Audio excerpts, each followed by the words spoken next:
invited to speak to you on men's health, I readily accepted. And I asked Mr. Blake for some guidance as to how should I, or what should I speak about. And he told me that I can speak on anything, and I can speak for at least 3 hours. Now, if I'm to address all the aspects of men's health, I'll probably have to be here for 5 or 6 hours. But I will try and see if I can focus on just a few things that I think are important to men. The World Health Organization defined health as a state of physical, mental, and social well-being, and not merely the absence of disease or infirmity. And so when one thinks about being healthy, we sometimes think about the absence of cancer, the absence of some chronic disease, but we tend to forget the physical, mental, and social well-being. And one of the areas that I chose to speak about is an area that has been taboo for a long time, and I will come to it in a while. But a lot of times when men come to speak to me about it, they will first make an introduction saying they have a headache or an earache, or they hit the toe. And then when they're leaving the office, and they will mention this problem. And I believe that is something that we need to speak about openly, the same way women speak about their issues. Now, it is well known that women live much longer than men. If you look in any geriatric home, you will see that you have a lot of women, very few men. But we have been closing the gap, in that men have been doing things to improve their longevity. The problem is, however, though, that men tend not to pay attention to their health.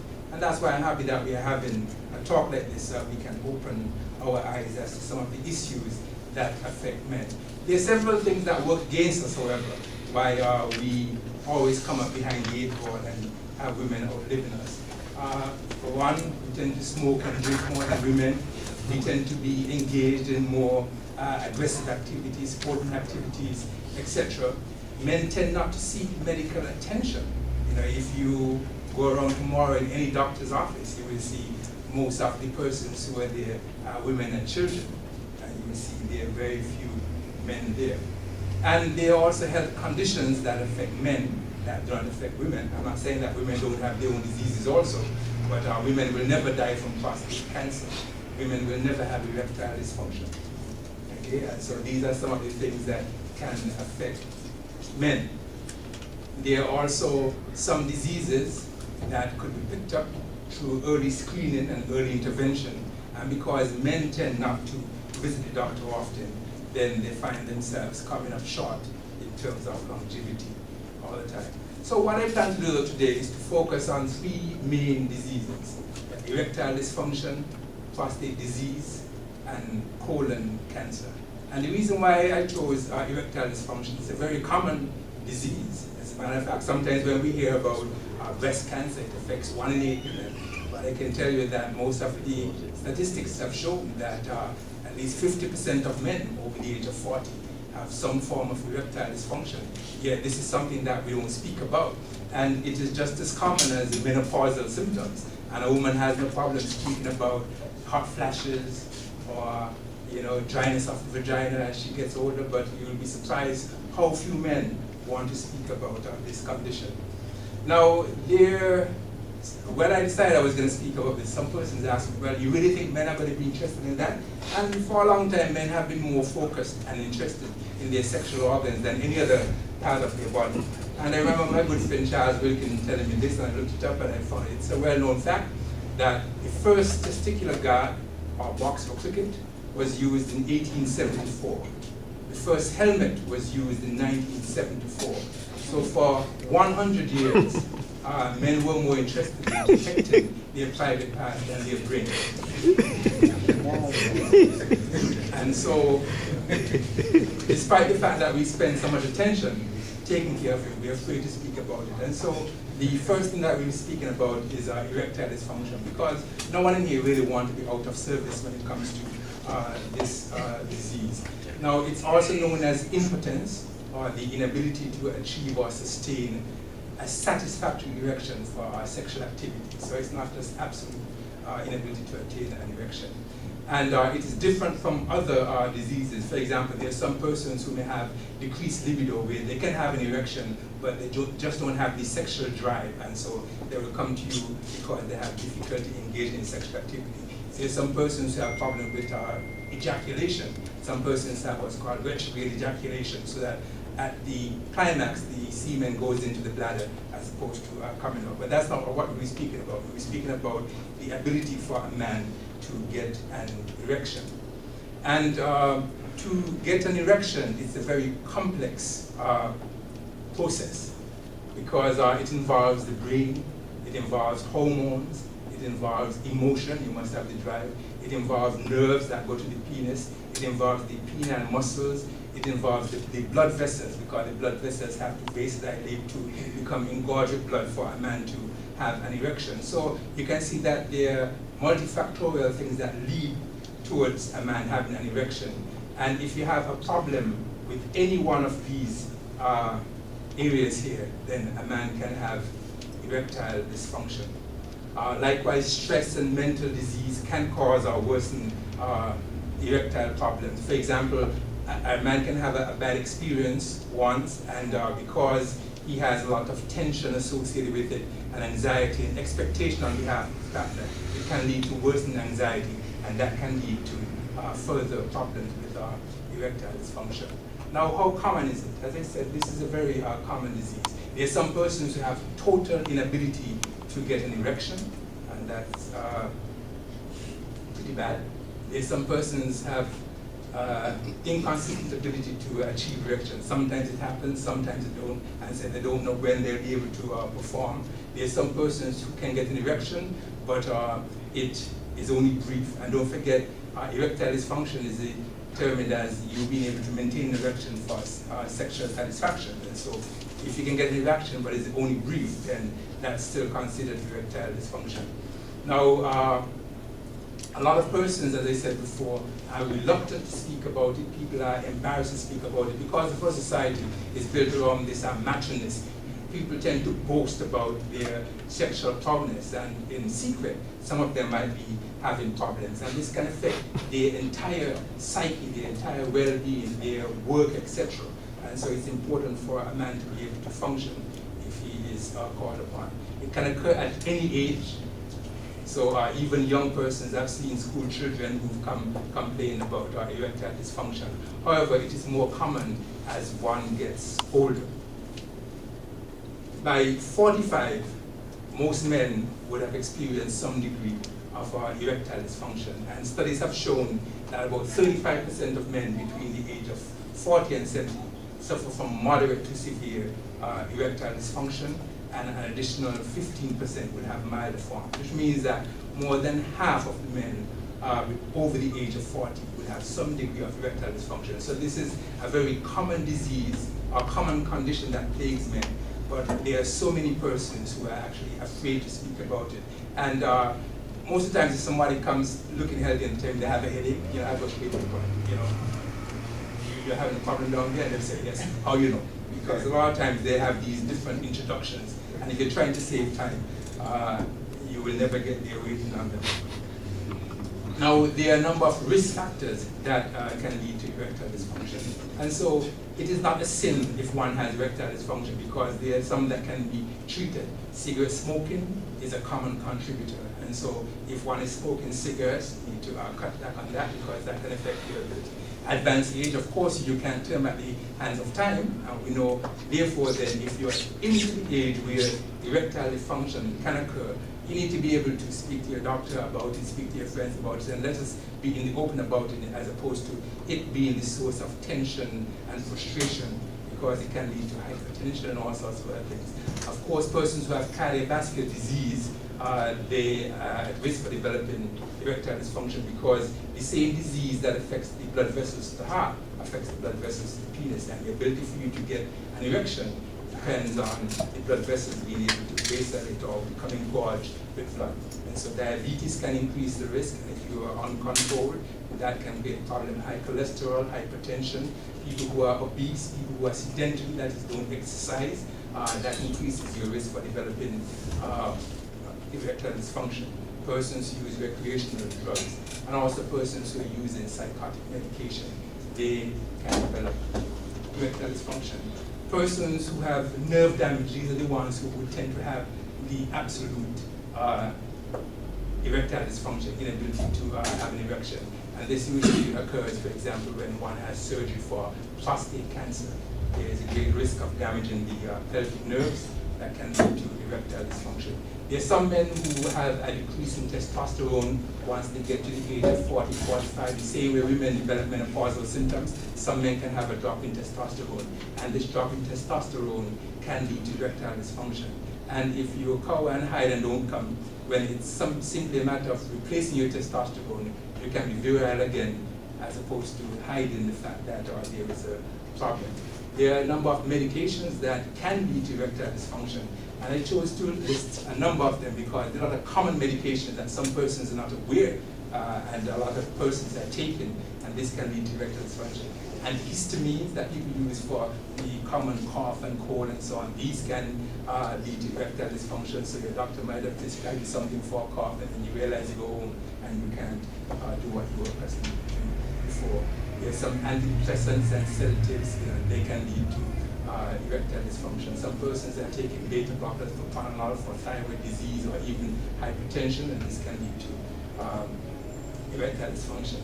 Commonly used diuretic, hydrochlorothiazide, that we use as the first drug for persons who have diabetes, who have hypertension. This can lead to erectile dysfunction. People who have heart disease who are taking digoxin to have the heart beat stronger, the digoxin can cause erectile dysfunction. Some persons who are taking heartburn medication, a lot of persons will go and buy over-the-counter Pepcid and methylene antagonist. These can lead to erectile dysfunction. Some persons are taking medication for acid reflux. You think that it's a benign medication, but it can be people who are in the medicine for joint pains or gout that can lead to erectile dysfunction. Some persons who are taking psychiatric medication or other cardiac medication and anti-seizure medication, these persons can develop erectile dysfunction. Now, what are the complications? And when I speak about complications, I'm not talking about a heart attack, etc., but these are significant. Complications resulting from erectile dysfunction can include unsatisfaction with sex life, and you'll be surprised how this can permeate every single part of your being if you or your partner are unsatisfied with the sexual activity. It can lead to stress and anxiety, which can affect your work and your functioning in every other aspect of your being. It can lead to embarrassment and loss of self-esteem, especially in our culture where most of the songs that we hear Christmas time is about matchiness, etc.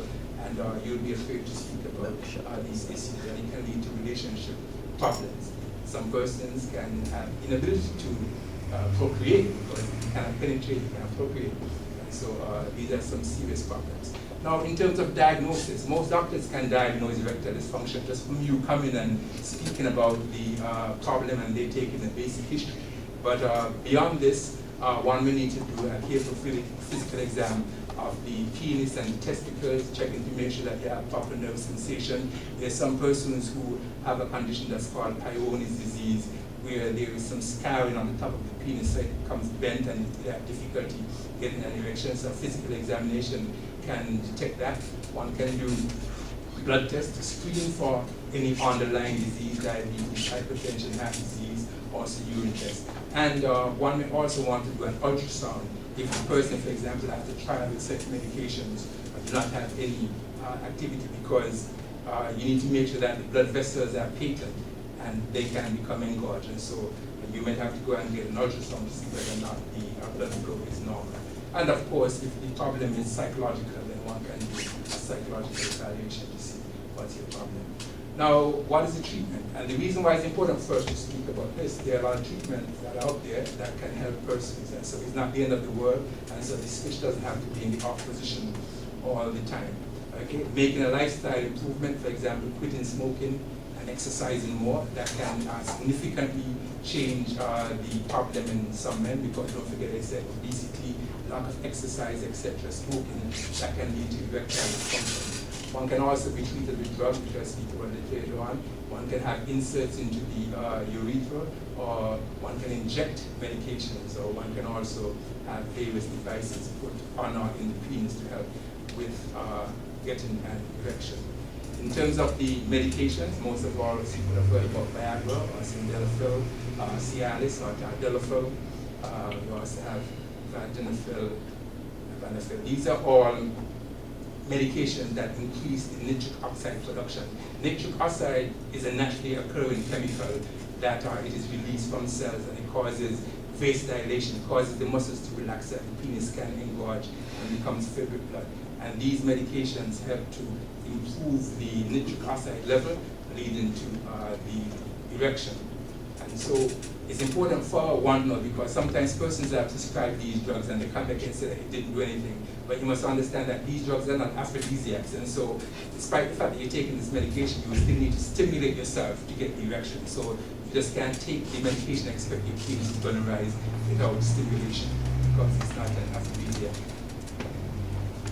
Now, injections, I know that this is something that our population will never use, but they are prostaglandin-like drugs that cause vasodilation, and these can be injected into the base of the penis, and it causes the blood vessels to vasodilate. And depending on the dose that you inject, then you can have an erection for 10 minutes to a half an hour, an hour. However, side effects, if you over-inject, then one can get priapism, which means inability for the erection to go down, and then you would have to have an operation now to reverse that, and that could be permanent. Okay?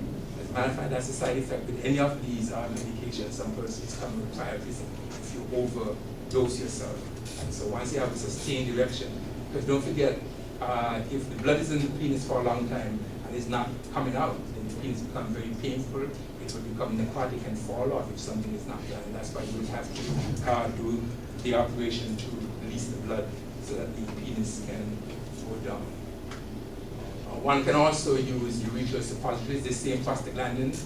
They can be placed around the head of the penis and in the urethra, and it can stimulate the blood vessels to vasodilate into erections that can last from 30 minutes to a half an hour.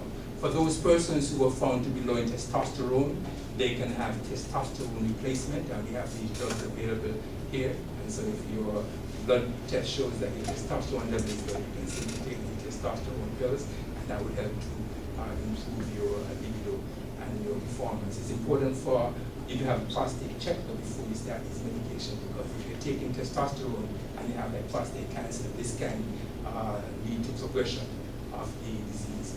Now, if all of these medications fail, then we have pumps and devices. There is a pump that could be placed over the penis, and it creates a vacuum to draw the blood into the penis. And then once the penis becomes engorged, then the person will simply put a rubber band around the base of the penis to keep the blood in there, and then they can go and have sexual intercourse. You'll be surprised how many older men have been using this device for quite a while. Okay? But the implants are reserved for persons who do not respond to any of these other medications. And one can have an inflatable implant where a device is implanted in the penis, and you can press the button on the side to get the penis up when you're ready. Okay? Or you can simply have a malleable device put inside. The penis is almost always erect. And a lot of persons have great satisfaction with these devices, because it doesn't require too much thought from up here to get the erection going.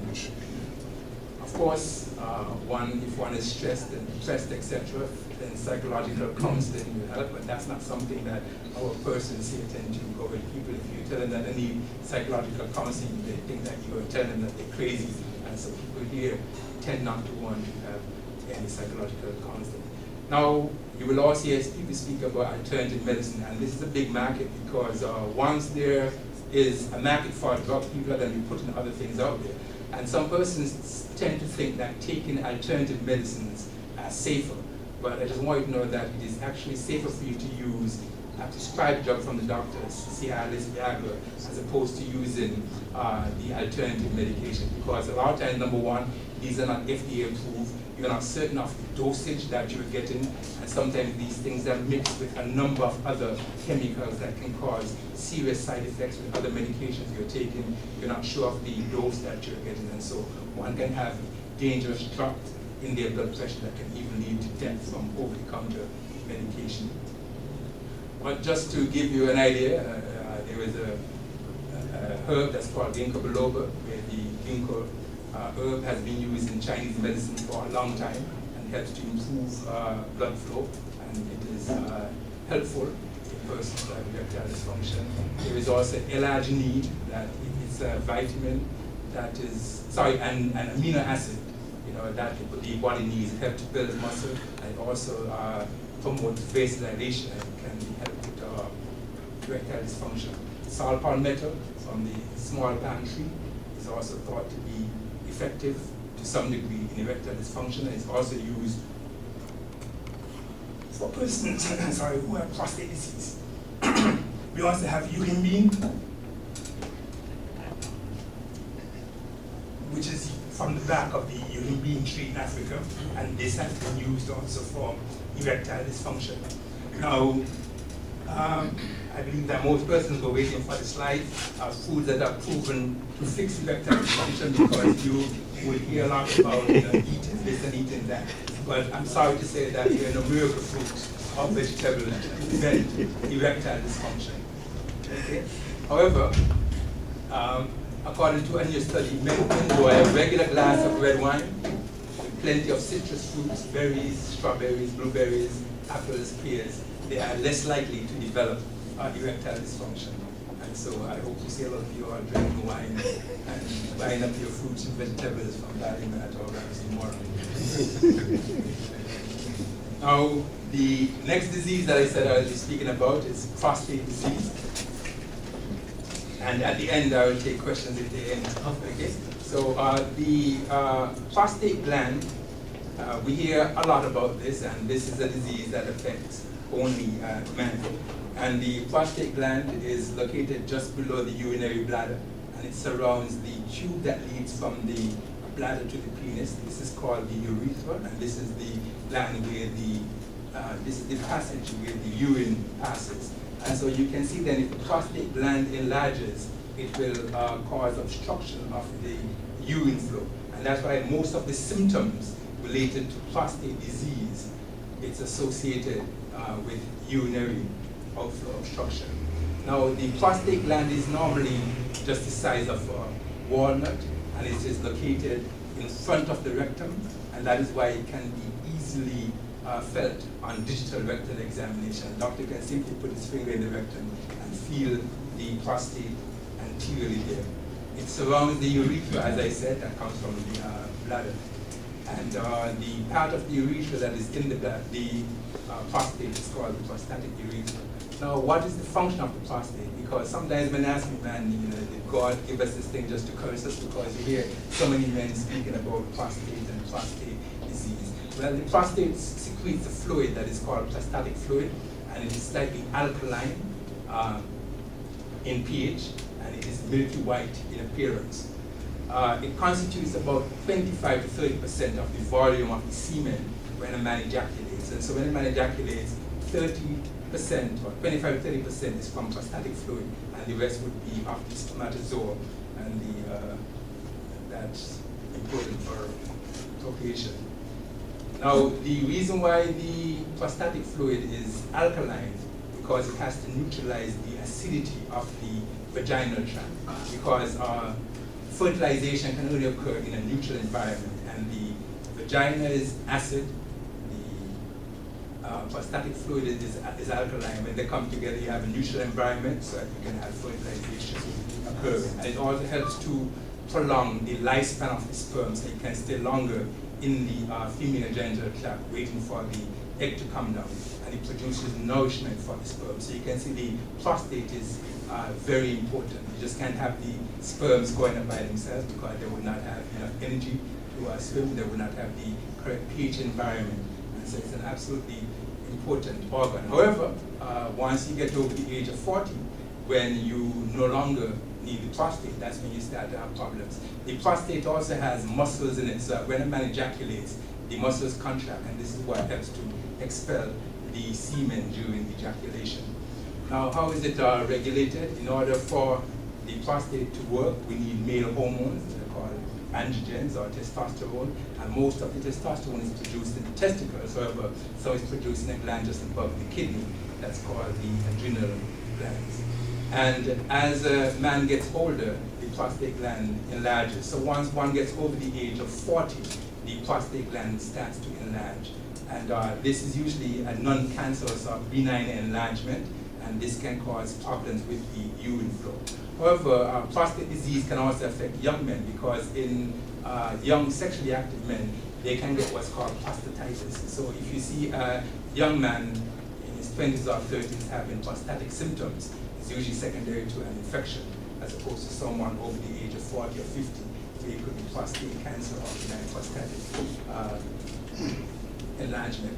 Now, if the cells become cancerous or malignant, where they start to divide rapidly, then this is called prostate cancer.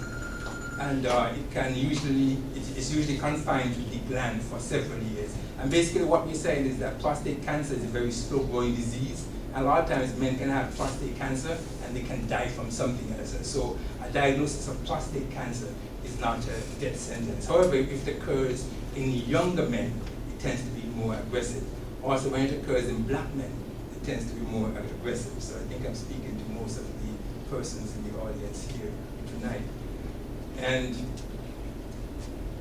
when one has symptoms, it usually suggests that one might have advanced disease. Now, why is it important for us to speak about prostate cancer tonight also? It's a very common disease. It affects 1 in 6 men, so you can see it's more common in men than breast cancer is in women. And so it's a very common disease. It's the most common malignancy that you see in men over the age of 50. And it's the second leading cause of death after lung cancer. And so once a man reaches over the age of 40, he has to be concerned about this. The American Cancer Society estimates that this year you'll have about 234,000 new cases of prostate cancer, and about 27,000 men will die from prostate cancer in the great United States alone this year. Now, what are the causes? The etiology is unknown. We don't know why one will develop a prostate cancer. However, it is related to age, and so once you get over the age of 40 or 50, the incidence increases. Genetic, it could be hereditary, and so if you had a father, grandfather who had prostate cancer, your risk of getting prostate cancer is increased. And hormonal influences. Once you reach over the age of 40 or 50, you do not need that testosterone, but if you have a high circulating testosterone level, that can increase your risk for developing prostate cancer. And I mentioned before, race is more common in blacks than any other race, and of course, smoking. If you think of any disease, smoking attributes to it. And I always tell the medical students, if you're an exam man, you don't just put down smoking, and after that alcohol, and you'll be right. Also, diet that is high in fatty foods, saturated fats, this can increase your risk. Now, the symptoms, it's a silent disease, and a lot of times men only present when they have advanced disease. However, it can start off with what's called a weak stream. You know that when you were in school playing cricket, you can stand here and shoot the pea over the table and hit the wall over there. But as you get older, you know, your stream starts to get weaker and weaker, so you have to stand over the toilet bowl to get your urine into the toilet bowl. One may also get nocturia, where you start to get up frequently at night, because most persons who go to bed, most adults, they can sleep through the night, right? If they get up for something else, then they will urinate. But if you have a situation where you're getting up 4, 5, 6 times at night to urinate, so you're urinating more in the night than in the day, then that might suggest that you have a prostate problem. Urgency is also a problem. And we all experience urgency sometimes. When you go out, you drink a few beers, the bladder gets full, and you want to go to urinate, and if you don't go to the bathroom, you start to wet yourself. But that is the symptom that persons who have prostate disease, they have every single time. Whenever they want to urinate, they have to go right away, otherwise they will wet themselves. And because of this, some persons become social recluse. They don't want to go out, they don't want to go on a long trip, they don't want to go to church because they were not able to sit through the sermon without wanting to go to urinate. And despite the fact that they have this urgency, this urge to urinate, when they go to urinate, they can't urinate out right away, and so they have what's called hesitance. I'm sure some of you all have gone to a ball game. You go in, there's an older man there urinating, you pull out your penis, you finish, and he's still there waiting to start. Okay? That's called hesitancy. One may also have dribbling, where after you finish urinating, you continue to dribble urine out of your penis, and so your pants get wet up. Your pants smell pissy all the time. One may also have hematuria, because from this training you can burst the blood vessel and you can have blood in the urine. Some persons develop what's called a sense of incomplete emptying. When one urinates, it should be a very satisfying event. Defecating and urinating, these are supposed to be satisfying events in that when you finish, you feel relief. You say, yeah, you feel this emptiness. But persons who have prostate disease, because the prostate is blocking the bladder, they never completely empty their bladder, and so they always have the urge to urinate, and so they always have this sense of incompleteness that they haven't really completed. One may also have stopping and starting, they stop and start, so they can't empty their bladder at one time.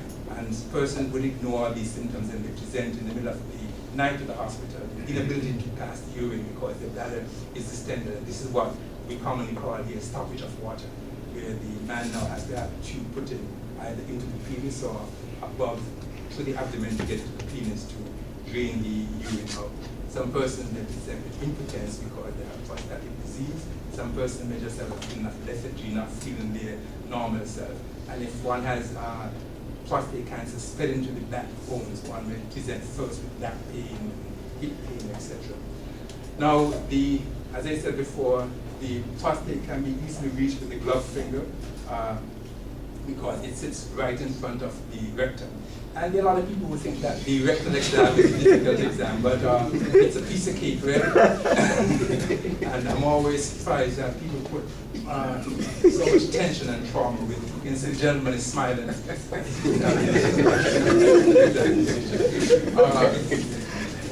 In addition to the rectal examination, one can do a blood test that's called the PSA, or the prostate-specific antigen. The normal level is between 0 and 4, and if your PSA is elevated, then it might suggest that you have prostate disease, either BPH or prostate cancer. And we just don't look at the absolute PSA. One may look at what's called the PSA velocity, that is the rate of rise, because you can have some person who had a PSA of 6 this year, is 6 next year, and 6 the year after, and so their rate of rise is 0. But you could have had someone whose PSA last year was 0.1, and this year it is 4. It's still within the normal range, but you have a significant jump, and so you always have to look at the rate of change. When the doctor does the rectal exam, he also assesses the size of your prostate, because a bigger man might have a bigger prostate, and so you also have to relate the PSA value to the mass of the prostate, and that's called the PSA density. And persons are doing now what's called the free PSA, because the PSA can be bound to a protein, it can be free. And if your free PSA is more than 25%, it would suggest benign disease. Once the free PSA is low, it suggests that you might have prostate cancer. So if some abnormality is found, you would have to get tissue for diagnosis, and so one would have to do a biopsy, which means passing a probe through the rectum into the prostate to do the prostate biopsy. The good thing about the rectum is that above this line that's called the dentate line, there are no pain fibers. And so this biopsy can be done without any anesthetic. You know, once you get through the anus and you put the needle in the prostate, the gentleman doesn't really feel anything. Although generally speaking, I would tend to use sedation just to keep them calm and relaxed, because a lot of persons just putting your finger in their anus and saying relax, they're not going to relax, and you can feel a lot of tension and discomfort. Once you have sent the specimen to the lab, the pathologist will look at it and give it a grade. And there's a scale that's called the Gleason score, where you look at the 2 most common cells, and depending on how severe the cells are, they're given a scale of 1 to 5. And so the minimum score that one can get is 2, the maximum is 10. And so the higher the score, the worse the disease. And then one would do staging to see whether or not the cancer is conformed to the gland, or if it has spread to the lymph nodes, or spread to the distant sites. Once the diagnosis is confirmed, then treatment will be instituted. And the treatment depends on the person's medical condition, how healthy they are, etc. You'll be surprised to learn, though, that the most common way of treating prostate cancer in older men is what's called watchful waiting, because the treatment can be worse than the disease itself. And so a lot of times, as I said, a person can be diagnosed with prostate cancer at the age of 75 and live for another 10 years without any treatment at all. But if you were to opt to go and do any radical surgery, they can die on the table. And so we tend to treat most of them with our watchful waiting. But those who are candidates for surgery, they can have a prostatectomy. But you'll be surprised how many persons, when you tell them that removing their prostate can lead to impotence, they would tell you that they would choose death over impotence. As a matter of fact, I always tell this true story of this, because before I became a doctor, I always thought that older people, men and women, never had sex. And my idea of older is getting older as I get older myself. But back then I thought in the 50s, and then later on I thought people in the 70s and 80s didn't have sex. But I saw an 85-year-old man the other day, and he told me that he was having a serious problem. Asking what he said he was having, and he used the correct word, erectile dysfunction. He couldn't get his penis up. So I said, well, my friend, at the age of 85, you should expect this. He said, no, he knows friends he has at 85 who get a heart attack or stroke or die, but not this. Some men prefer death over some person may be candidate for radiation therapy, and it can be external beam radiation therapy, where the rays are directed from outside onto the prostate, or it can be what's called brachytherapy, where the radiation material is implanted into the prostate itself to continually emit this radiation. And persons who have this treatment, they should tell you, because the radiation will be around little children, etc., because they can be exposed to the radiation itself. Hormonal therapy is a common use, and the hormonal therapy is giving drugs to block the testosterone, and so you can give anti-androgens, or the easiest way is to remove the testicles, but a lot of persons would prefer to take the drugs than to have their testicles removed to decrease their hormonal level. And one can use chemotherapy or prior surgery. Now, I hope that I still have your attention, because I'm going to use the next few minutes now just to briefly now talk about colon cancer. Okay? And because these are three things that commonly affect men. Two were in the front, I'm moving to the back now. So we have the colon, which is the ascending colon, the transverse colon, the descending colon, this S-shape or sigmoid colon, and the rectum. And this is where this stool is formed. The main function of the colon really is to absorb water. And so most of the stuff that comes from the small intestines, the nutrients would have been absorbed already. And the watery fluid enters into the colon. And as it moves around here, water is absorbed, and you eventually have a solid stool that is evacuated. And so when one speaks about colorectal cancer, they're talking about a cancer that affects this part of the colon, or the large intestine. It's the fourth most commonly diagnosed cancer, and the second leading cause of cancer death. And you can see from the figures, it's a very common disease. However, most cancers start as a benign, non-cancerous clump of cells that's called an adenomatous polyp. So if one can address this polyp very early, one can cure persons from colon cancer or prevent them from developing colon cancer. Now, there are three types of polyps. One can have what's called an adenomatous polyp, hyperplastic or inflammatory polyp. And the polyps that tend to increase your risk of developing a malignancy are the adenomatous polyps. So if you had a polyp removed, it's important for you to find out from your doctor what type of polyp, because if it was one of these two, then you have nothing to really worry about. Now, it takes about 5 years or more for a polyp to reach 1 centimeter in diameter. It takes another 5 to 10 years for a polyp to turn to cancer. And it takes another 5 to 10 years for a polyp to create symptoms. And so when you hear somebody who is dying from colon cancer, it means that they would have missed the boat about 10, 15, 20 years when something could have been done to prevent this from occurring. What are the risk factors? As you get older, over the age of 50, the risk increases. If you have a personal history of colorectal cancer, in other words, if you were treated for cancer before, then your risk increases. If you have a history of adenomatous polyps, once the polyp removed, you have risk of developing colon cancer. There's some persons who have inflammatory conditions of the bowel that can give them bloody diarrhea and watery stool. It's called ulcerative colitis and Crohn's disease. This increases the risk, and so persons who have these diseases tend to get colorectal cancer at an early age. One can also inherit a gene that can predispose you to develop colon cancer. Or if you have a family history of colon cancer or family history of polyps, that can increase your risk. Persons who have diet that are high in fat and low in fiber, that increases your risk. People who have sedentary lifestyle, in other words, if you don't exercise, that also increases your risk. Diabetes can, obesity can increase your risk. Smoking, as I mentioned, and alcohol, especially women who have more than 2 to 3 alcoholic beverages per day, that increases their risk for developing colon cancer. Some persons have growth hormone abnormalities where they grow real tall. The increased growth hormone levels can also increase your risk for developing colon cancer. Persons who have been exposed to high doses of radiation, and most of us will not be exposed to it. Speaking about, for example, survivors from Hiroshima and Nagasaki, those persons who were exposed to those radiation blasts, they have increased risk of many types of cancers, including colon cancer. Now, what are the symptoms? One may present with diarrhea, or one may present with constipation. A lot of times people think that if you have a cancer that's caused an obstruction, the most common symptom would be constipation or inability for you to pass stool. But some persons can have a tumor that's blocking the colon and they present with diarrhea because the tumor will be blocking the solid stool, but the liquid stool will pass. And it's passing frequently, and so they will come telling you they have diarrhea when they're having what's called, we call it in medicine, spurious diarrhea, which means passing liquid stool in the presence of an obstruction. So either diarrhea or constipation is a bad sign.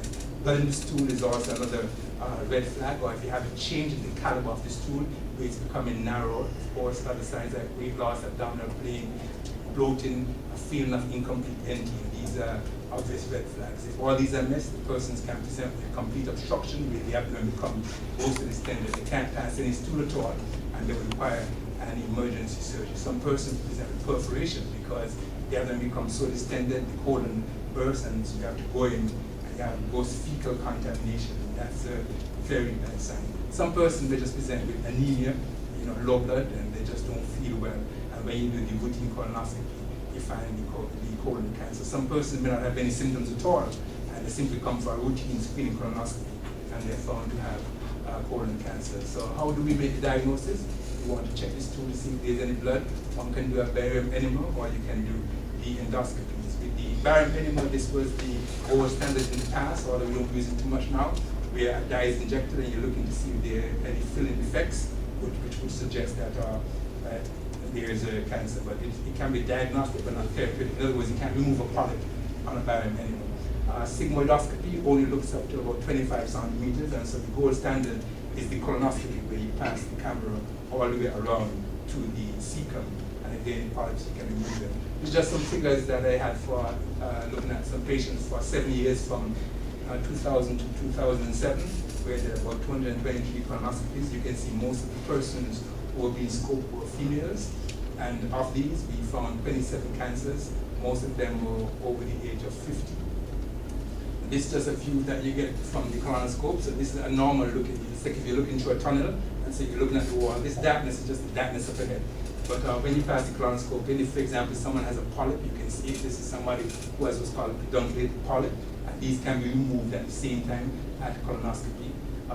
One can also pass an instrument in and do biopsy, so you can sample the tissues and send it off to be tested. This is somebody, for example, who presented with blood in the stool and narrow stool, and this is a cancer that's obviously obstructed. You saw the previous picture that the channel was wide open, and so you can look at this and say that it's clearly a cancer. This is another form of cancer. It's cancer that's going concentrically around the colon lumen that can lead to narrowing. This is someone who had a large polyp, and these can be removed. This is after it was removed, and this is the way it looks again. So by removing this, you decrease the person's risk of going on to develop colon cancer. One can also do a blood test that's called the CEA, or the cast membrane antigen, because this is elevated in persons who have colon cancer. However, it's not used as a screening tool. It's used to follow persons after they've been treated. Because if, for example, you had colon cancer and your CEA level was 25, and you had surgical resection, we expect the CEA level to fall to 0. If it doesn't fall to 0, it means that the surgeon did not remove all the tumor, or that you had another cancer somewhere else, or it had spread somewhere else, the liver, etc. Also, if it fell to 0 and within a year or two it starts to rise, it means that you have a recurrence, and that's how it's used. And one can stage the cancer depending on whether or not it's confined to the bowel, whether it's gone all the way through, whether it's spread to the lymph nodes, or it is spread to distant sites. In terms of treatment, and I'm coming to the end, and now that I'm beginning to use now, one can do a polypectomy if you have a polyp. One can do a colon resection, that is removing part of the colon. If there was cancer, if it has spread to distant sites, the person may need to have chemotherapy or radiation therapy. This is an example of polypectomy. This is the polyp, it's on the pedicle, and we pass something like a lasso in, and we put it around the neck of the lasso, pass an electric current down to fry the blood vessels, and then remove the polyp, okay, without having to have an open. And the earlier you find somebody with a colon cancer, the better it is, and so the earlier the stage, the better the 5-year survival. So if you see someone who's found in stage 1, where the cancer is totally conformed to the inner wall of the bowel. They have an 85 to 90% 5-year survival, whereas if you have distant spread to the liver, etc., then one really survives 5 years. How can we prevent it? There are some things that you can do to prevent colon cancer. Cutting down on smoking, taking a little aspirin a day, using calcium supplements, vitamin supplements, limiting your fat intake, limiting your alcohol intake, exercising, cutting down your weight. And there's some foods that have antioxidants that can help to protect you. Any food that has a color in it, it has antioxidants. So anything that is red, yellow, orange, those are good things to eat. Also curry, the turmeric in certain spices thought to help protect you against colon cancer. But the best way is to have a screening colonoscopy. This is just a quick picture of someone who had a colon cancer getting a resection. This is the tumor in my hand here, so we cut proximally, we cut distally, and remove the segment. Then we join both ends back together. And so that's after the joining together. And this is the cancer here, and that's the fiber that was taken at the same time. So that is how you prevent colon cancer by having a screening colonoscopy. And I believe that if you do what I say, you will not look like this, you will look happy like that. You're going to have a normal life. I thank you.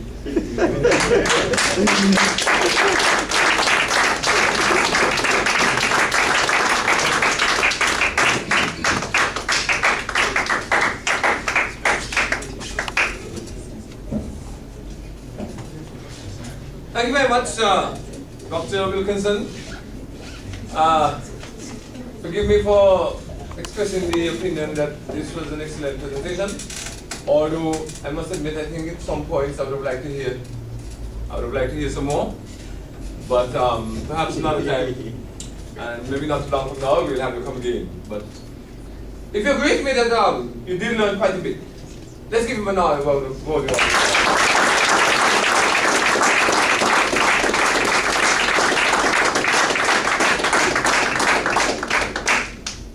Sometimes I wish that teachers was knowledgeable about their subject matter, as some doctors are, like Dr. Wilkinson is of his. I think we would have much better results in our education system if that were the case. But thanks again, Doc. I want to start off the questions by asking one or two, and then we'll open the floor. I just wanted to find out whether erectile dysfunction occurs, can it occur suddenly, or is it a gradual development? In other words, can you perform maximally tonight, and tomorrow night when you try again, you're suffering from bleeding? That's one. I'm not sure if I heard you say that you don't need to prostrate after you turn 40. Did anybody hear that? Yes. Right, I'm wondering if that's what you really meant. That prostrate becomes irrelevant after the age of 40. No. And finally, the test for PSA or for prostate problems, is it done only by the rectum? Can't it be done any other way? So, to answer your question, as it relates to the erectile dysfunction, it can occur at any time, because don't forget there are multifactorial causes, and so something psychological can affect someone. You could have had a stressful day, and it can affect your performance. You might be anxious about performing on that time, and so it can occur. You could have performed very well all of your life, and suddenly, it occurs. It doesn't mean that it will be recurrent. Yes. Okay. Now, the other question you asked about the prostate, I did not really say that the prostate becomes redundant. I said the prostate is important for for nourishing the sperms, okay? But procreation is really for the younger person. And so I'm saying, as you get older, it starts to affect you as it relates to prostatic disease. And so it can be a blessing early on, and it can be a curse later on in life, because sometimes men ask me, why did the Lord give them a prostate? Okay, and so he gave them a prostate so that you can function normally as it relates to procreation earlier in life. But once you get over the age of 40 or 50, some person would wish that they didn't have it, because they can get BPH, they can get prostate cancer. And the last question? By the rectum. Yes, well, Persons always ask that question, and you can see from this slide that I showed that the rectal exam is a very painless examination. And one always has to do both. You need the physical and the PSA, because one can have a normal PSA value but still have a normal prostate. Because when the doctor puts his finger in the rectum, there are a number of things you can tell. You can tell about the size of the prostate, the consistency, whether it's tender or not. We usually move our finger back and forth to see if the rectal wall moves against the prostate, because if one has prostate cancer, they'll become attached, and so it will not move smoothly. You'll be able to feel the groove, because it's a groove that separates both lobes. And so there's a lot of information you get just from putting your finger in the rectum that you do not get from doing a PSA, because you can have a PSA of 5 and have a gross abnormal prostate of 4, so you have to have both. But it is not necessary to anesthetize the man first. Not at all. They are the same way you don't get anesthetized when you go to defecate. Okay, ladies and gentlemen, the floor is open. Just indicate by raising your hand. We'll be glad to entertain you. Any questions, comments? Yes, I recognize Amos. Right. Let's say you, Amos. Dr. Please stand when you're making your. Please stand. I don't want to stand. You can sit there. Go ahead. I'm wondering if prostate swelling have any relation with hemorrhoids. Okay, well, that's a good question. And the answer is indirectly yes, in that one can develop hemorrhoids if you have any thing that increases your intra-abdominal pressure. You have to force it. And so persons who are constipated, they can develop hemorrhoids. With women who are in childbirth, when they're pushing the baby out, they can develop hemorrhoids. And persons who have an enlarged prostate, because they have to be forced into urinate, they can also develop hemorrhoids. Some of them even develop hernias, etc. And so if you see an older person come with hemorrhoids, hernias, etc., anything that suggests that they were straining, then you would have to check the prostate. Very good question. Thank you. Okay. Next person. There was a hand up in the back. There was a hand in the back. Yes, sir. Yes, maybe it's not so much an issue in the Caribbean, I don't know, but a lot of people over time have had vasectomies. Does that have any impact on things like ED and maybe enlarged prostate in later life? There have been no studies to show that having a vasectomy has any effect on that, because when you have a vasectomy, you can still ejaculate. You will ejaculate prostatic fluid. You will just not be producing any sperms in the ejaculator, and they simply die in the testicle.